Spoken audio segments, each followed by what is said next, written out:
On me pose la question, comment réduire ses impôts légalement? La première affaire bien simple, là, réduire tes impôts là, légalement, là, prends des REER. Ultimement, tu vas prendre ton REER, l'argent que tu vas mettre dans ton REER, ben, tu vas déduire du même montant ce que tu vas avoir mis. Là, c'est quand il faut prendre ton REER. C'est pas toujours le bon moment, ça dépend de l'année, et ainsi de suite, mais légalement, là, si on veut répondre simplement à la question, si on prend des REER, on réduit notre revenu, donc on réduit nécessairement nos impôts.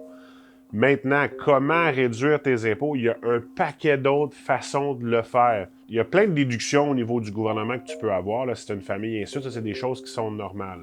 Mais après ça, passer au next step de sauver de l'impôt, ça va dépendre de décisions. Puis souvent, c'est que les décisions que tu vas prendre, ce qui est rendu plate, c'est qu'on vit nos vies économiques en fonction de la fiscalité, qui ne devrait pas être le cas. Parce que la fiscalité est tellement contraignante et lourde et chère au Québec, au Canada aussi, qu'on fait en sorte qu'on prend des décisions financières, on prend des choix de vie en fonction de l'impôt, qui ne devrait pas être là. L'impôt est censé être là pour aider la population, pas y nuire. C'est une des bonnes raisons pourquoi on rencontre un fiscaliste ou on rencontre un planificateur financier. Ces personnes-là, ils vont regarder votre situation dans son ensemble et selon votre situation, c'est là qu'on va regarder les possibilités de pouvoir déduire, différer l'impôt, sauver de l'impôt. Mais tu sais, souvent, sauver de l'impôt, c'est parce qu'on va la différer dans le temps, on va prendre des décisions qui vont être différentes. Puis il y a des choses à faire. On peut pas juste sauver de l'impôt.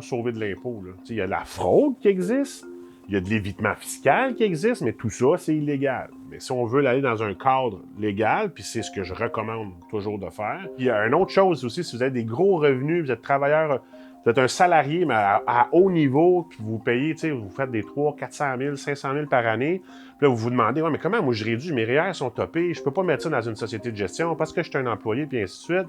Il y a ce qu'on appelle des actions accréditatives. J'en reparlerai dans un autre vidéo.